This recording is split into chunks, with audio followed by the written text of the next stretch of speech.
Welcome to everyone, warm welcome. This very special occasion when we have Father Andrew Louth introducing an anthology from the Philokalia, which he has just produced. I went to the bookshop this morning to try and see a copy, but it hadn't arrived, or otherwise it might mean that it's been sold out already. That is a possibility. So, Father Andrew, can you introduce us to this anthology? Tell us how it came about, who it's aimed at, and what you've chosen. How difficult was it to choose things for it, and whether each volume of the 5-volume Philokalia has been represented. So a number of different questions. So over to you. Well, thank you very much, Sebastian. What I want to do is the origins of this are entirely serendipitous. I didn't conceive of it, and I didn't go around trying to find a publisher. What happened was quite different. The chairman of Penguin, Stéphane Magras, had been reading R.M. French's translation of The Way of the Pilgrim on holiday. That version, which contained a certain cult status, as you'll all know, has the small pea green volume. And the full pea green clothed book, rather, cloth-bound book that Franny carried in her handbag in J.D. Salinger's novel Franny and Zoe. Looks like that. You can see it. That's well, it's not the very thing, but that's the book. And he, in the end, we had lunch together, and he wanted if there was anything here that we could do for Penguin Classics. And we started off talking about The Way of the Pilgrim, and I thought that The Way of the Pilgrim is very easy to get hold of. The translation is not bad, but the introduction is not much good. It's over a century old, and mostly compares The Way of the Pilgrim favourably with Tolstoy and his stories of people seeking God. The output of the lunch was that I said, I'm sure I could find somebody who could do a fresh translation of The Way of the Pilgrim. And it indeed came out very soon, very quickly. The Way of the Pilgrim, Candid Tales of a Wanderer to His Spiritual Father. And there we are. And this was published in 2017 with a translation by Anna Zaranko, a friend of mine, who is an expert translator. And it is a very fine translation indeed. That was all 9 years ago. But as we got to the end of lunch, Stefan wondered, what about the Philokalia itself as a Penguin classic? And I said to him, that it's a very large book.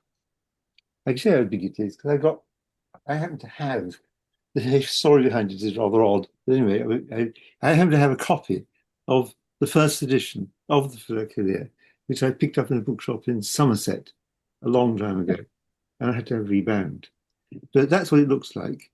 It's 1,200 pages, continuously paginated. Though it talks about volume 1 and volume 2, and so that's that. I said to him that I think that Penguin Classics would be a very huge commitment, both on the part of translators and on the part of the publisher, to publish the whole thing. And I suggested we might have a selection, as I've called it. And he was very happy with that, and told you to go away and think about it. The first thing I did was to find somebody to translate it, because though I sure I could translate it, I would rather not have to do it all on my own. And I have a pupil of mine who works on this sort of material now, who did a doctorate with me, Jonathan Zecker. He agreed to be the translator. He provided the draft of the translations. But in fact, really, we worked together. Both the translation and the selection and the introductions were joint work by both of us. And we spent quite a long time trying to get it done, because it is actually quite a lot. What we've done, and I really didn't realize until this morning, because I hadn't actually bothered to work it out, is that we must have translated a little more than a sixth of the Philokalia. In the edition of the Philokalia, we translated 208 pages out of 1,200, so about a sixth, perhaps slightly more. But even so, it is a very substantial penguin classic. It's not a thin little penguin classic. It's a big book, 450 pages. The history of translating the Philokalia is almost as old as the Philokalia itself. Though it's, in some ways, it's more complicated, and I'll come to that in a minute. But there are now translations into many, many languages, or virtually all European languages, at least of some of it. One of the very early versions was a selection, and it was just a selection, piece by piece, by Jean Guyard into French. It gives you a few pages from each author. But we decided we didn't want to do that. We decided that it would be much more useful if we had a collection of complete treatises from the Philokalia, rather than just having a few quotations here and there. Because for the most part, the Philokalia does consist of complete works. It doesn't make selections. Some of the works that it includes do, in fact, have sections that are effectively a string of quotations, little anthologies of their own. The principle of the selection was really, is there any way to get this down from the huge size that it is at the moment to something more accessible? I should say that before I go on, that there is now a kind of complete translation by Faber of the Philokalia that was 4 volumes have been published in the last century, and the final volume came out, edited by Metropolitan Kalissos, really in his sort of dying years. He died before it finally came out, and the index had to be done separately. And that is a very distinguished translation, which took a very long time to do, and was part of a huge commitment on the part of Faber to the tradition of the Philokalia. They started off by translating from the Russian translation at the end of the 9th century by Bishop Theophan, or Saint Theophan the Recluse. And you might ask, why did we do it again? Well, we did it again because, given the way publishers work, there was no way in which we could get Faber to allow Penguin to have published a selection, at least not at very great, except at very great expense, which I didn't think Penguin wanted to do. And anyway, the text itself is not in principle difficult, but there are always different ways of translating things, different ways of composing. And we thought that it'd be a good idea to have something alongside the Philokalia. On the question of how do we select texts, we followed two basic rules. One was there were treatises that were themselves collections of treatises, and we just took those out altogether. I think most of volume 3 in the Greek edition, the later Greek editions, is devoted to a work by Peter of Damascus, which itself is a kind of Philokalia, collecting other people together. And we thought we'd just take that out because it's very interesting, but it would make room for being able to hear the writer, if you like, the writers of the Philokalia itself. There are various other works a bit like that, and for instance, one of the longest sections, one of the authors most represented in the Philokalia is Maximus the Confessor, and about a third, I think, or maybe as much as half of what's in the Philokalia from Maximus are in fact collections of centuries put together probably by either his disciples or put together by people who saw themselves in the tradition of St. Maximus. They're mostly drawn from one of his most difficult works, the Questions to Thalassius, where Maximus went through about 60-odd questions and gave long responses to these questions that have been put. They're mostly about scriptural interpretation, but scriptural interpretation in the context of what does this text mean for me living my spiritual life? The me and the my usually being a monk, as Thalassius was. And it's all very interesting, but you can read all of this in Maximus's own version, in a fine translation by Father Nicholas of Simulacra. And it didn't seem to be much point in doing something which was of great interest to scholars, but scholars interested in this ought to read the stuff themselves. But I think first you ought to ask, what is the Philokalia? Philokalia is the Greek word for an anthology, though the only times, so far as I know, that it is used as a title of an anthology are twice.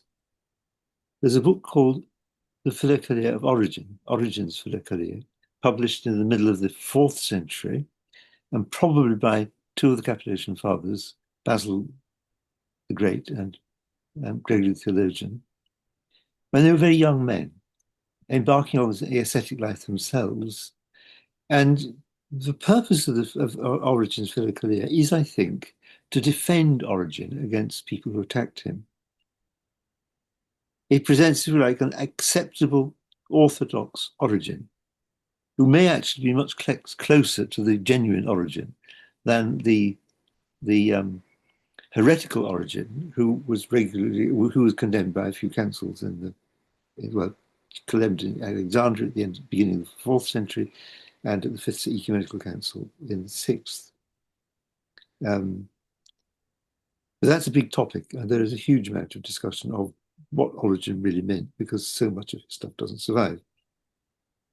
And then there is this late Philokalia of 1782, in Venice in 1782. And I think that, like Origen's Philokalia, or the Philokalia of Origen, it has a purpose. And the purpose is to attempt to give a good introduction to the Greek Byzantine ascetical mystical tradition, and to do this in such a way that it leads up to the hesychasm controversy that raged in the Byzantine Empire, and especially on Mount Athos, in the 14th century. And to see that controversy and to see that controversy as a controversy that settled a long series of questions that's been raised in Christian history for more than a millennium. It's an apologia, if you like, or a defense of Greek monastic hesychasm, which set great store by long periods of prayer, of quiet rather, in which hesychia, in which prayer was enabled. And that in this practice of hesychia, this quiet prayer, monks could come close to God, to the point of being able to behold the uncreated divine light of the Godhead. And this claim to be able to see with one's own eyes the uncreated light of the Godhead caused a great deal of controversy at the beginning of the 14th century, for all sorts of reasons, not all of which are entirely clear even now. There's a philosophical question: what could be meant by light that was uncreated? Surely if it was light and you could see it, it was in some sense created. And it is said to be a symbol of the Godhead. But the monks and their defenders wanted to say, no, God reveals himself to us in his own person, in the uncreated divine light that can be held, that can be seen in prayer by those who persevere in prayer in quiet. Essentially, eremitical prayer, the prayer of the hermit. Another way of putting it is that in that divine light, the one who prays is deified, becomes God in some sense. And that was certainly part of the claim of the monks, and part of what was defended as hesychasm at several councils in the middle of the part of the 14th century. The presentation of the text in the Philokalia is chronological, which might seem obvious to us, but was by no means obvious when it was done in this book in the 18th century, because similar collections of works to help one in one's prayer are, if they have any structure at all, and sometimes the structure is not very clear to see, but if they have any structure at all, the structure is thematic. What kind of problems does one face in trying to pray, and what are the solutions to these problems? But the Philokalia doesn't do that. It starts in the 4th century. It does actually start in the 4th century, though what the authors thought were 4th century texts actually turn out to be very difficult to date indeed. And the first one, ascribed to St. Anthony the Great, a 4th century hermit, one of the great Desert Fathers. The text ascribed to him has now been discerned by scholarship to be not even Christian. But the Philokalia arranges everything chronologically. And the editor that I suspect is responsible for this, and I'll talk a bit later about the problems of editing, but I'll call Nicodemus of the Holy Mountain, Nicodemus the Agorite, was very learned Greek, living on Mount Athos for most of his life, and who was much influenced by the ideals of the humanist Renaissance. He was interested in publishing texts of works that were important for various reasons, but most, in his case, all for the church. He would have agreed with the call of the Renaissance scholars at Fontes, going back to the sources. And this is what he did himself. What this means is that we have a selection of writings arranged more or less in chronological order, with just a few hiccups because Nicodemus got it wrong or misunderstood it. And these are Evagrios, who is represented by a few sayings of his own and short treatises, but also by one of his most important treatises, the treatise on prayer, in 153 chapters, which is not ascribed to Evagrios because Evagrios was a controversial figure, thought to be an Origenist in the sense of confusing the realm of God and the realm of the human. And many of his works, most of his treatises, survive under the name of Nilos in Greek, if they survive at all in Greek. Then Makarios, thought to be Makarios the Great, but the Macarian homilies don't come from Egypt, but are nonetheless very important. Diadocus, who was a bishop in the middle of the 5th century, who attended the Council of Chalcedon, but about whom we know very little. And the writings that survive are not explicitly doctrinal, but they are works on prayer. And in particular, Diadocus is the first person, I think, we know who refers to something like the Jesus prayer. He talks about Evagrios, the prayer of Jesus. Or rather, actually, I think the Jesu is an evocative, so it means the prayer which begins, Jesus. And then it continues through many monastic figures, right through people like Maximus the Confessor, who, as I said, is represented quite substantially, and then right up to the hesychasm controversy itself, with treatises by Theology and also by Philadelphia, and two of the great hesychasts of the Holy Mountain, Gregory of Sinai and Gregory Palamas himself. And then in the final volume, there are treatises that are beyond controversy. Everything has been settled, and they, as it were, they celebrate the power of prayer to Jesus in the Jesus prayer. But even this should only be seen as part of the story, because people like Nicodemus, monks like Nicodemus, would have thought of hesychast prayer as something which goes back right to the Bible, right to the Old Testament. Moses' encounter with God on Mount Sinai, Isaiah's encounter with God in the temple, Elisha's encounter with God throughout the course of his life. These will be seen as hesychasts by the hesychasts themselves. And in the New Testament, there are plenty of places where prayer is seen to be important, and particularly in the life of the Lord, in the Gospels, and also in the lives of the apostles.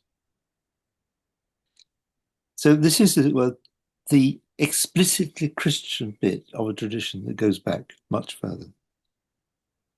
And it leads up to, or in becoming increasingly pressing as you read through the Philokalia, is stress on the use of the Jesus prayer in quiet individual prayer. The prayer, Lord Jesus Christ, Son of God, have mercy upon me, a sinner. And when you get to the last volume, there are several treatises on the Jesus prayer, its meaning and its symbolism. Now, who are the editors of the Philokalia? There are two men who are associated with the Philokalia, printed in Venice in 1782, and their names are Nicodemus of the Holy Mountain and Macarius of Corinth. There's nothing in the book about them at all. There's no mention of an editor. Well, there is somebody who wrote a preface, pro email, but it doesn't say who he is. The only people mentioned are the people associated with its publishing. The publisher in Venice, and a person called Evagrios, who was a wealthy Greek who financed it. It's not at all clear in what ways they were involved in the Philokalia. And most of the last century, Nicodemus was the figure who was thought to be the main editor, and Macarius of Corinth, who was not a monk only fleetingly a monk of Mount Athos, and had a rather different career. At first a bishop, then after he lost his see, as somebody still regarded and paid by the Ottoman Empire as a bishop, but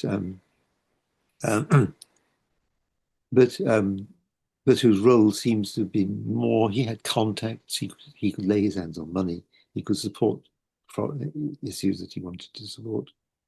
However, since the anniversary of his canonization at the beginning of this century, 2006, I think, since then, there's been very much of a backlash against the veneration, if you like, or the sole veneration of Nicodemus. And Macarius is more and more thought to have had a major role. With Nicodemus himself, the Philokalia is only one of the things he was involved in. His oeuvre includes a great deal beside that.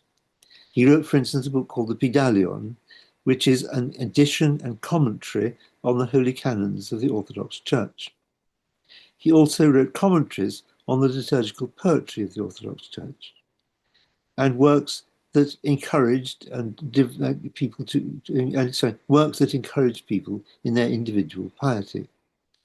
He also wrote on the importance of the frequent reception of Holy Communion. It's not difficult to see in this a monk at the end of the 18th century writing what would be needed when, as he hopes would soon happen, and indeed did soon happen, the Greeks became free of the Ottomans and were free to have their own country and to their own church, and would need resources, and these Nicodemus was providing. As I say, the other name, Macarios, has become more important since the second anniversary of his canonization in 2006. And most of the work that came out in celebration of him, naturally, saw a much greater role than the traditionally been the case. I'm not in a position to come to a conclusion. My instinct is that Nicodemus was the monk who edited everything. Macarios may have helped in finding texts and things that we needed for the edition, for editing the Philokalia. And it was published in Venice in 1782, because in 1782 the Ottoman Empire was still strong, and the Ottomans didn't allow Christian works to be published in Greek anywhere in the Ottoman Empire. But although the Philokalia exists in Greek, and it's very easy to see the Greek contribution as being just the center, and that there are just reflections from this, echoes of this. In fact, it seems to me, the more one looks at the history of the 18th century, that the endeavors of Nicodemus were, if you like, a privileged example of what was going on other parts of the Holy Mountain and in other parts of the Ottoman Empire, as monks sought authentic texts of the Byzantine Greek tradition, which they could use in their lives of prayer. And that story doesn't just include Greeks. One had to look over to Romania and also to the Slavs. And if we had lots of time, which we haven't, I could talk quite a bit about it. A great figure is St. Vasile of Marulia Poiana, of the Apple Orchard, who was a monk, a great spiritual guide in Romania, or what is now Romania, in the 18th century, had been a monk on Athos, and several of his disciples went to Athos, including one called Pavel Velichkovsky, who was a Ukrainian, who had first of all sought to live his hesychast life under Vasile of Marulia Poiana, but also himself went off to Athos. And on Athos, what he was doing was seeking out texts that had been lost, or that had either been lost or were known in inadequate versions. Now, in his introduction to the Philokalia, Nicodemus tells us about this in a way which I think is probably rather exaggerated. But he says this. He's been talking about the great collection of works that have been through the centuries, going back to the New Testament, had helped people on their Christian journey. He pauses and says, "But now I must mourn, and grief cuts short my account.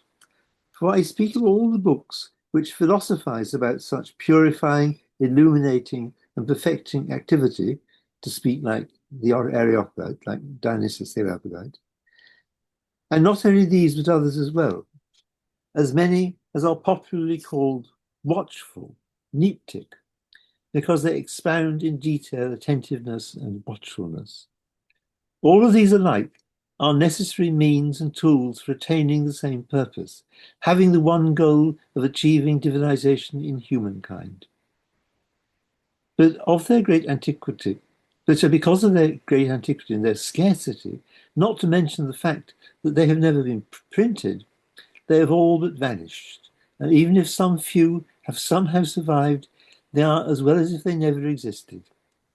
I will add that most of our monks are disposed to be careless and troubled about many things, that is, bodily matters and the practice of the virtues, or to speak more accurately, only the tools of the virtues, in which they spend their whole life.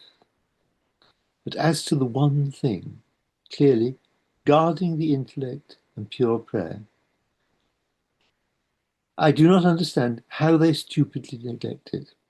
There is a real danger that such efficient and exceeding sweet practice may, in the end, fail utterly, that grace itself may be darkened and quenched in this world, and with it our union with God and divinization be shattered.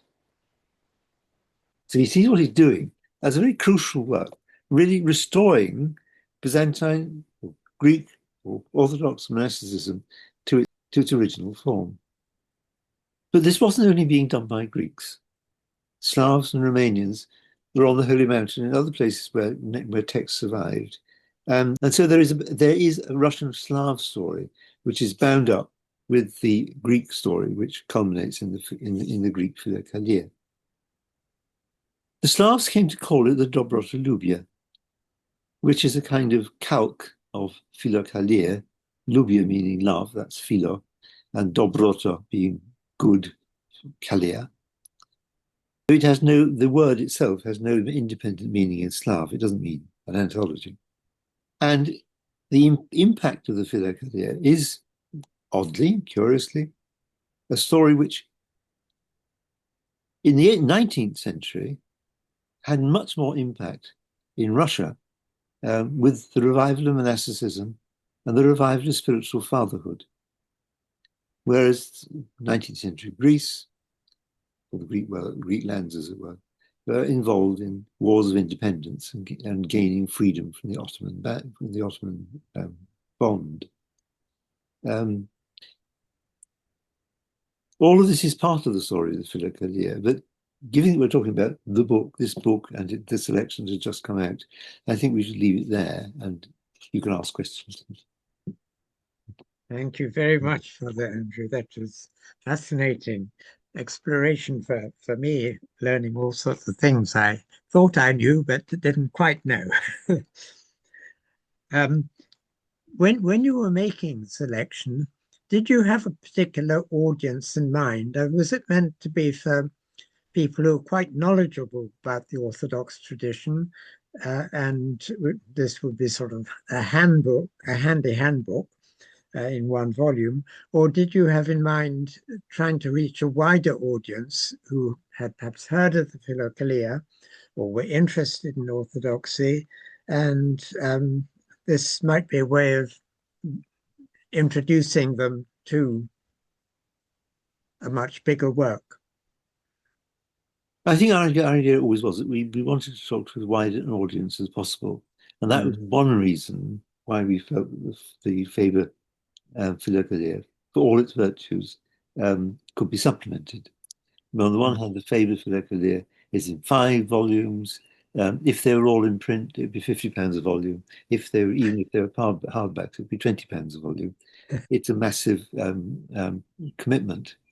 Which volume would you get? It would be in principle pick any, but also it does seem to me that when I've talked about the Philokalia in various contexts, there is always a great deal of interest in this tradition of prayer, a tradition in which anybody can engage. One of the things that Nicodemus is very, very strong on, and he repeats it in some of the selections he makes, is that the Philokalia is not just for monks. And indeed, the Slav writer, monk, Pavel Velichkovsky, very much believed that it was just for monks, and felt that publishing the Philokalia would be a bad idea, because it would go into the hands of people who wouldn't be able to understand it and would just misuse it. But Nicodemus says in the introduction, I probably want to find it, and then look at it. Oh yes, but at this point someone might perhaps find fault with what we have said, saying that it is not lawful to publish some of the things in this book, and thus bring them to the ears of the public because of their strangeness. They might add that a certain danger accompanies these things. We will briefly lodge our counter-objections. First of all, beloved companion, we did not come to such an undertaking, contenting ourselves with our own thoughts. Rather, we followed exemplars. First, we see in the sacred scriptures that it is commanded to absolutely all the faithful, without distinction, to pray without ceasing, and always to have the Lord before our eyes. And according to Basil the Great, it is impious to say that something hinders the precepts of the Spirit, or that they are impossible to follow, and so on. And the end of his, the sort of beginning of the peroration at the end of his introduction, defends in very, very strong terms that whatever dangers there might be of putting these things in so to speak, yes, putting these things as pearls before swine, he thought that the advantages that would come from the ready access to these writings would far outweigh any danger that they might do. Very good, very good. In the other editions of the Philokalia, the Russian and the Romanian, they introduced texts, quite new texts. And I'm particularly interested, of course, in Isaac of Nineveh, Isaac the Syrian.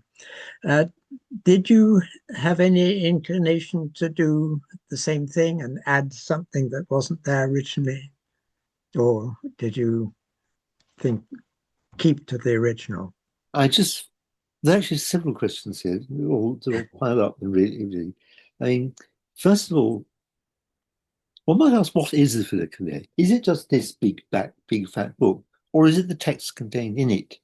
And so, if we're translating, say, Evagrios' 150 chapters, do we use the critical edition that you can find in the source criterion, quite a recent one, or do we just translate what is in that book? And for the most part, we said we'll use critical editions because because they are more authentic in some kind of way. Though towards the end, I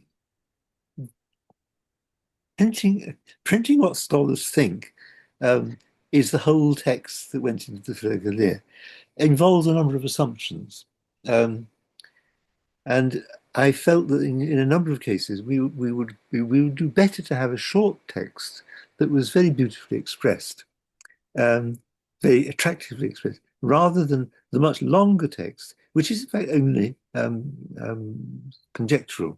I mean, there's one which I particularly like, where one praying is compared to somebody playing the lyre, as we've translated it, the Greek lyre, a stringed instrument. If you wish to learn the truth, take as your model the lyre player, for he bends his head down and engrossed in the music, he strums the strings with the plectrum. As the strings are struck skillfully one with another, the lyre lets out a melody, and the player's heart resounds with joy at its sweetness. And then he goes on to develop this. It's not very long, 14 short chapters, but it's very, very beautiful, the way in which he develops this theme of the lyre. And later on, it becomes clear the lyre is the body, in a way, which will resound to the prayers that are being said. And I didn't think, I wanted to keep that in and didn't really want to publish the whole critical text, which is conjectural. I mean, we don't really know. There's just a lot of other texts by this chap called Kataphygiottis, Kallistos Kataphygiottis.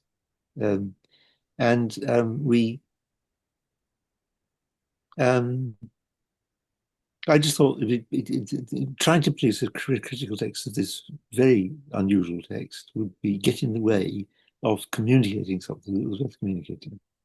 So there are occasions when on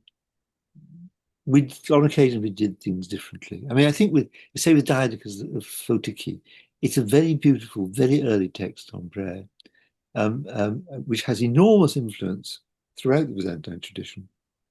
And I thought we'd do much better to use the critical edition, and in that way use it like a cleaner text than what we have in the Philokalia. Yes, that seems very sensible approach. Well, thank you to Father Andrew, and thank you to all who have been present. So I hope everyone will be inspired to get a copy of this new anthology. I shall certainly aim to get one once it turns up in the bookshops here. Thank you very much. And thank you all for being there and listening to me. It's been very, very moving for me that